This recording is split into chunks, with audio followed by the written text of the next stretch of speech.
안녕하십니까. 마음 편한 원장 김동욱입니다. 오늘은 저번에 말씀드린 대로 새로운 약물에 대해서 간단하게 좀 설명을 드리고자 합니다. 그래서 뭐 정신과 오늘도 외래 진료를 보는데 어, 한 환자분이 우울증으로 치료를 받고 있는데 이렇게 우울해가지고 있으니까 엄마 아빠가 너 약 안 먹어서 그렇다고 얘기를 해서 너무 속상하다는 얘기를 들었는데, 근데 참 처방한 입장에서 이렇게 마음이 좋지는 않은 부분도 있는 것 같습니다. 그래서 이렇게 설명드리면 이렇게 모든 걸 다 약으로만 설명하려고 하고 또 약으로만 끝내려고 한다는 오해를 하실 수도 있을 것 같은데, 정말 꼭 그렇지만 않다는 말씀을 먼저 드리고 시작하고 싶습니다. 그러니까 정신과든 무슨 과든 이제 사람을 치료하고 회복하는 일이 본질적으로 이제 인간관계라든지 또 사람의 어떤 삶의 가장 중요한 어떤 관계 안에서 이루어지는 거지, 그런 부분을 제외하고 그냥 약만으로 어떻게 기계를 다루듯이 그럴 수는 없다는 말씀을 좀 드리고 싶습니다. 그래서 그 새로운 치료 약물 트렌드에 대해서 가장 요즘 새롭게 처방받고 있는 약이고 상당히 각광을 받고 있는 약들이라서 뭐 저희가 따로 제약회사들로부터 그 어떤 것도 받은 게 없기 때문에 편하게 좀 처방한 입장에서 객관적으로 얘기를 좀 드릴 수 있을까 합니다. 그래서 정신과 약의 혁명적인 변화를 일으켰던 약이라고 하면 아무래도 이제 그 렉사프로라고 하는 약이 있습니다. 그래서 그게 약이 SSRI라고 하는데요. 그게 무슨 말이 약자인가 하면 셀렉티브 세로토닌 리업테이크 이니비터라고 해서 선택적으로 그 세로토닌의 양만 뇌에서 증가시켜 가지고 우울증을 치료하겠다고 해서 나온 약입니다. 그래서 그 약이 가장 부작용도 적고 그리고 수면에도 영향도 좀 적게 주면서 그래서 뇌를 회복시키는 데 도움이 있다. 그래서 인간의 우울증의 모든 그 이론들이 다 세로토닌을 중심으로 이루어졌기 때문에 그때 처음에 그 약이 나왔을 때 이제 세로토닌만 건드리면 모든 게 다 끝날 거라고 얘기를 했습니다. 그래서 상당히 초반에 나와서 안전하면서도 부작용이 적으냐고 해서 상당히 쉽게 말해 히트를 쳤다고 할 수 있겠죠. 근데 이제 그 약이 이제 오랜 시간이 지나면서 과연 그것만으로 끝인가에 대해서 다음 세대 약이 무엇인가 이런 연구들을 하게 됐습니다. 그래서 그 다음 세대 약이 이 브린텔릭스라고 하는 약인데요. 이 약이 버전이 업되는 것처럼 약도 업이 되는데 그 유명했던 그 렉사프로라는 SSRI의 그 약이 계보를 잇는 후속 약으로 이 브린텔릭스라는 약이 있습니다. 그래서 부작용에서 좀 순한 부분이 있습니다. 그리고 또 이 부분을 통해서 그 세로토닌에다가 이 약은 글루타메이트란 다른 약을 좀 더 덧붙여가지고 기억력이라든지 인지기능 개선에 좀 더 효과를 주려고 했던 그런 약이고, 최근에 사실 가격도 적절하고 무난하게 많이 쓰는 부분들이 있습니다. 그리고 또 한 가지 약은 이제 SSRI가 있고요. 노에프네프린이라는 그 성분도 있기 때문에 SNRI라는 약이 생겨나게 되었습니다. 그래서 SSRI보다 조금은 더 효과가 센 약으로 해서 나온 약이 있었는데 그 약이 이펙사라는 약이 있습니다. 그래서 그 동일한 회사에서 나오는 약인데요. 그런데 그 약이 딴 건 다 괜찮은데 단점이 뭐였냐면 우울증도 치료가 있지만 혈압을 좀 올린다는 보고들이 간간히 있었습니다. 그래서 혈압의 부정적인 영향 때문에 성인 남자나 같은 경우는 상당히 좀 걱정스러운 부분들도 있고, 또 한편으로 결정적인 한계가 그 약을 세 알을 먹어야 되는 부분들이 있습니다. 그래서 75ml짜리 약인데 충분히 약을 쓰려면 225ml를 올려야 되는데 세 알을 먹어야 되기 때문에 상당히 좀 부담스러운 면이 있었습니다. 그래서 그 약의 다음 세대 약이 이 프리스틱이라고 하는 약입니다. 그래서 이 약 같은 경우에는 상당히 좀 부작용 면에서 좀 안전하고, 결정적으로 이 약 같은 경우에 그 200ml를 처방하더라도 100ml짜리 두 알로 처방할 수 있다는 점에서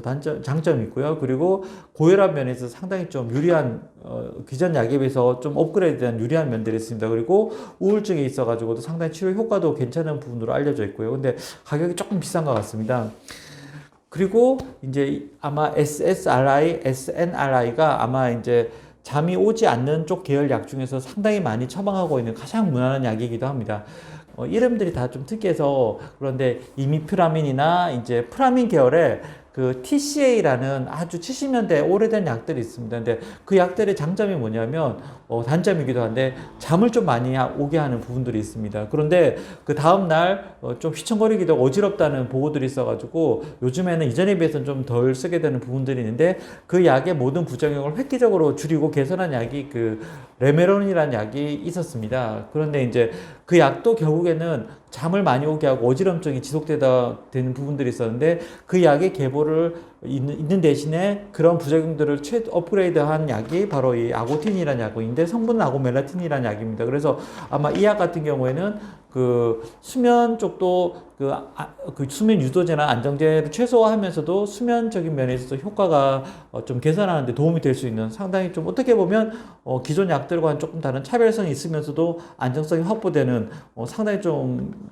괜찮은 약이지 않을까 하는 생각을 좀 하게 됩니다. 그래서 이 약들이 요즘에 많이 처방하는 약들이고요. 그래서 약에 다 장점들이 있는 반면에 또 단점들이 하나씩 다 가지고 있습니다. 그래서 브린텔릭스 같은 경우에는 가격이 적절하고 또 효과도 비교적 무난하면서 또 부작용도 안전하다는 부분들이 있는데 일부 환자분들한테 약간 속이 메스껍다는 부분 얘기를 합니다. 그래서 이 약이 다른 부작용 면에서는 다 괜찮은데 그래서 제가 미리 말씀도 드려보고 또 그렇기도 한데 어쨌든 그런 부분들에서 조금 단점이 있을 것 같습니다. 그리고 프리스틱 같은 경우에는 이 약도 비교적 안정적으로 처방할 수 있는 반면에 손이 떨린다는 부분들에서 불편감을 호소하시는 분들이 있어가지고 이 약도 그 면을 제외하고는 특별히 부작용이 많이 있지는 않은 것 같습니다. 그리고 또 한편으로는 그 아고틴 같은 경우에는 결국엔 이 약도 잠을 잘 오게 하는 대신에 효량을 썼을 때 이게 잠이 너무 많이 온다는 분도 있고요. 또 한편으로는 잠이 안 오는 분들은 효과가 좀 약하다고 얘기하시는 분들도 있어가지고